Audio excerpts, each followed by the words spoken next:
কে জানতো Lionel Messi যাকে ছোটবেলায় নিজ হাতে গোসল করিয়েছিল সেই ছোট ছেলেটাই বড় হয়ে বিশ্বসেরা খেলোয়াড়ের চ্যাপ্টারটা ক্লোজ করবে। জি হ্যাঁ বন্ধুরা, প্রকৃতি কখনোই তার শূন্যস্থান রাখে না। একদিকে এক সুপারস্টারের অধ্যায় শেষ হলো এবং অন্যদিকে এক নতুন সুপারস্টারের অধ্যায় শুরু হলো। সম্পূর্ণ ফুটবল বিশ্ব পেল এক নতুন সুপারস্টারকে। শুধুমাত্র লামিন ইয়ামালের মতো প্লেয়ারগুলোই পারবে লিওনেল মেসি, রোনালদোর মতো প্লেয়ারদের আবেগগুলো কাটাতে এবং মাত্র 18 বছর বয়সে সম্পূর্ণ বিশ্ব পেল এক নতুন চ্যাম্পিয়নকে, লামিন ইয়ামাল।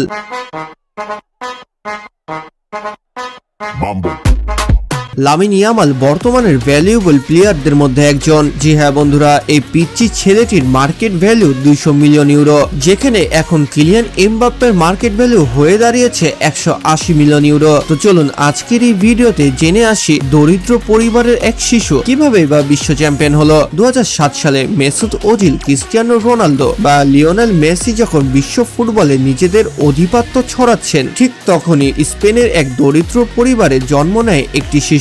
কেউ কি তখন ভেবেছিলেন মাত্র 16-17 বছরের বয়সে এই ছেলেটি ফুটবল বিশ্ব কাঁপাবে? একের পর এক রেকর্ড ভেঙে পুরো বিশ্বকে তাক লাগিয়ে দিচ্ছে। কিন্তু তার এই রাজকীয় জয়ের পথটি এতটাই কি সহজ ছিল? রাজা বাধা দরিদ্র কাটিয়ে সে হয়ে উঠল আজকের বিশ্ব চ্যাম্পিয়ন। নিম্নবিত্ত পরিবারে বেড়ে ওঠা লামিন ইয়ামালের শৈশব অন্য 10টি শিশুর মতো সহজ ছিল না। তার বাবা ছিলেন মরক্কোর এবং তার মা ছিলেন নিরক্ষীয় গিনির। তারা ছিলেন অতি সাধারণ, কিন্তু অভাব অনটনের মাঝেও তার সাথে ছিল শুধুমাত্র একটি জিনিস। জি হ্যাঁ, একটি ফুটবল। এলাকার সংকীর্ণ গলি আর কংক্রিটের মাঠে সকাল সন্ধ্যা ফুটবল নিয়ে পড়ে থাকতো এই ছোট ইয়ামাল। তার ক্ষিপ্রতা ও তার বল কন্ট্রোল দেখে এলাকায় প্রবণ ফুটবল প্রেমীরাও অবাক হয়ে পড়তো। তবে তার মধ্যে কি এই ট্যালেন্টটা এসেছিল লিওনেল মেসির কাছ থেকে? জি হ্যাঁ বন্ধুরা, অনেকেই বলে যে ছোটবেলায় লিওনেল মেসি তাকে গোসল করানোর কারণে লামিন ইয়ামাল লিওনেল মেসির ছোঁয়া পেয়ে যায় এবং একটি শিশু যখন একটু বড় হয়ে বুদ্ধি হওয়ার পরে সে দেখে বিশ্বসেরা প্লেয়ার তাকে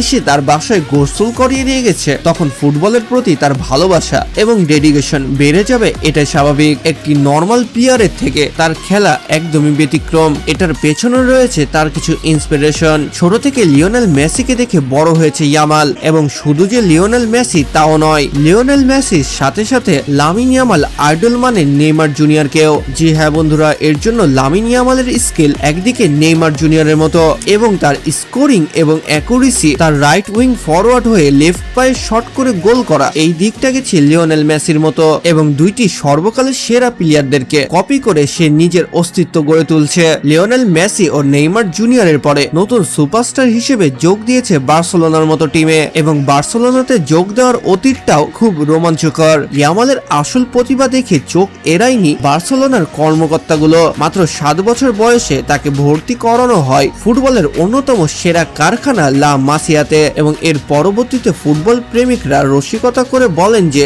এক দাতব্য ক্যালেন্ডারের ছবির জন্য তৎকালীন 2007 সালে তরুণ মেসি একটি শিশুর সাথে যে পোস্টটা দিয়েছিলেন, মানে সেই গোসল করার ছবিটা আর কি, সেইটার কারণেই হয়তো লামিন ইয়ামাল বার্সেলোনাতে জায়গা করে নিতে পেরেছে। মেসি যেন নিজের হাতেই স্পর্শ করে ইয়ামালকে ফুটবলের বরপুত্র বানিয়ে দিয়েছিলেন। কিন্তু ট্যালেন্ট ছাড়া তো আর আগানো যায় না। লা মাসিয়াতে ইয়ামালের উন্নতি ছিল অবিশ্বাস্য দ্রুত। বয়স ভিত্তিক প্রত্যেকটি ধাপে সে তার বয়সের চেয়ে বড় ছেলেদের সাথে খেলতো এবং আধিপত্য বিস্তার করত।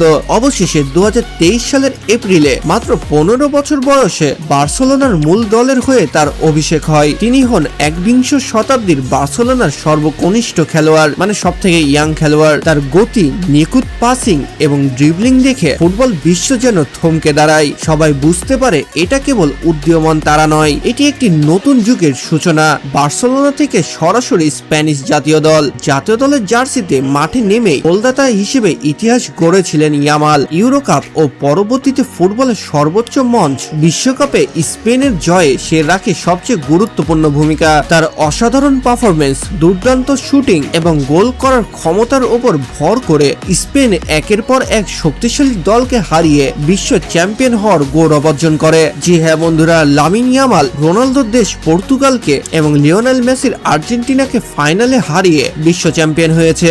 এবং এই ফাইনাল ম্যাচটা শুধু যে একটা ম্যাচ ছিল তা কিন্তু নয়। একদিকে লিওনেল মেসি আর্জেন্টিনার হয়ে তার জীবনের শেষ খেলাটা ওয়ার্ল্ড কাপের ফাইনালে হেরে বিদায় নিল, আর অন্যদিকে বিশ্ব চ্যাম্পিয়ন হয়ে একজন নতুন সুপারস্টারের জন্ম হলো। কিন্তু এই ম্যাচটিতে আর্জেন্টিনা কিন্তু ভালো খেলতে পারেনি, মানে তাদের অ্যাটাকিং ছিল খুবই দুর্বল। যদিও তার আগের ম্যাচগুলোতে তারা খুবই সুন্দর খেলে এসেছে, কিন্তু স্পেনের তরুণ ফুটবলারদের কাছে এসে তারা কোনো থাও পায়নি। তো যাই হোক, স্পেন অনেক ভালো খেলেছে, এটার জন্য তাদেরকে অ্যাপ্রিসিয়েট অবশ্যই করতে হবে। লামিন ইয়ামাল আমাদেরকে শেখায় আপনার জন্ম কোথায়, আপনার আর্থিক ব্যবস্থা কেমন তা কখনোই আপনার স্বপ্ন পূরণের বাধা হয়ে দাঁড়াতে পারবে না। কঠোর পরিশ্রম, নিষ্ঠা এবং প্রতিভা থাকলে 16 বছর বয়সে বিশ্ব জয় করা সম্ভব। আর আমাদের দেশে তো বিশ্ব জয় করার একটি প্রথা রয়েছে। জি হ্যাঁ বন্ধুরা, 16 বছর বয়সে এসে এসএসসি এইচএসসির মতো বোর্ড পরীক্ষাগুলোতে জিপিএ 5 না পেলে জীবনটাই ব্যর্থ। কোনোদিন বিশ্ব জয় কেন, নিজের দেশে একটি ছোট্ট চাকরি করারও যোগ্যতা হয় না। অনেক মা বাবারা বলে যে দেখো 16 বছর বয়সে লামিন ইয়ামাল বিশ্ব জয় করে ফেলছে, তুমি কি করছো? কিন্তু ঠিক ওই মা বাবারাই তার সন্তানদের ট্যালেন্টকে দাবিয়ে রেখে শুধু জিপিএ 5 এর পেছনে ছুটাচ্ছে। তাহলে বিশ্ব জয় করবে বা কিভাবে? তো আসুন আমরা অবশ্যই সচেতন হই এবং লামিন ইয়ামালের প্লেয়ারদের কাছ থেকে ইন্সপিরেশন নিয়ে, সে যে এখন কোটি কোটি মানুষের ইন্সপিরেশন এখানে কোনো সন্দেহ নেই। লামিন ইয়ামাল যেই পরিবার থেকে উঠে এসেছে এরপরে এভাবে বিশ্ব জয় করেছে, সেটা আসলেই প্রশংসনীয়। হাসি মুখে তার সেলিব্রেশন, 304 সেলিব্রেশনের দৃশ্য দিয়ে সে তার এলাকাকে রিপ্রেজেন্ট করে, যেটা অনেক ফুটবলারদের কাছে ইন্সপিরেশন। এছাড়াও একজন মুসলিম খেলোয়াড় হয়ে ফিলিস্তিনকে সাপোর্ট করা এটা কোনো সহজ বিষয় নয়। ফিলিস্তিনকে সাপোর্ট করতে যে অনেক ফুটবলাররাই ধ্বংস হয়ে গেছে, যেমন ধরেন মেসুত ওজিল একজন মুসলিম ফুটবলার হওয়াতে তার ক্যারিয়ারটাই কিছু মানুষ শেষ করে দিয়েছে, কিন্তু সেই ভয় না করে লামিন ইয়ামাল সবসময় মুসলিমদের পাশে দাঁড়ায়। তাকে ফিলিস্তিনের পতাকার সাথে দেখা যায়, যেটা একটা বিশ্বসেরা খেলোয়াড়ের কোয়ালিটি। কখনো কাউকে না ভয় পাওয়া, সবসময় সত্যকে রিপ্রেজেন্ট করা। লামিন ইয়ামালের কারণে স্পেনের অনেক মানুষ এখন ফিলিস্তিনকে সাপোর্ট করে, যেখানে তাদের অনেকের মনেই ছিল ভুল ধারণা। লামিন ইয়ামালকে ফলো করে তারা সে ভুল ধারণার বিচ্ছেদ ঘটায়। তো একজন বিশ্বসেরা প্লেয়ার তার কথার মাধ্যমে বিশ্ব কাঁপিয়ে ফেলতে পারে। সে যদি কথা নাও বলে, তার একটি ইশারাতে সম্পূর্ণ বিশ্বের মিডিয়াতে হইচই ফেলে দিতে পারে। তারই একটি জলজান্ত উদাহরণ হচ্ছে এই প্লেয়ারটি। রোনালদোর টিম পর্তুগালকে হারিয়ে অহংকার দেখায়নি লামিন ইয়ামাল, রোনালদোর সাথে যে কোলাকুলি করে, তাকে অ্যাপ্রিসিয়েটও করে। এছাড়াও লিওনেল মেসিকেও শেষ বিদায় জানাতে আসে লামিন ইয়ামাল। এই কোয়ালিটি দেখে তাকে বোঝা যায় সে বিশ্ব সেরা হওয়ার যোগ্যতা রাখে। তো লামিন ইয়ামাল কি পারবে লিওনেল মেসি, নেইমার জুনিয়র ও ক্রিস্টিয়ানো রোনালদোর শূন্যতাটা পূরণ করতে? লামিন ইয়ামালের ছোট্ট থেকে এই অসাধারণ সফর পর্যন্ত আপনার মতামত কি আছে আপনি কমেন্ট বক্সে অবশ্যই জানাতে পারেন। আর ভিডিওটি ভালো লাগলে অবশ্যই চ্যানেলটি সাবস্ক্রাইব করে রাখবেন। আর আশা করি এতক্ষণ তো ভিডিওটি লাইক করেই ফেলেছেন। তাই দেখা হচ্ছে পরবর্তী আরো একটি ইন্টারেস্টিং ভিডিওতে। ততক্ষণ ভালো থাকুন, সুস্থ থাকুন, আল্লাহ হাফেজ।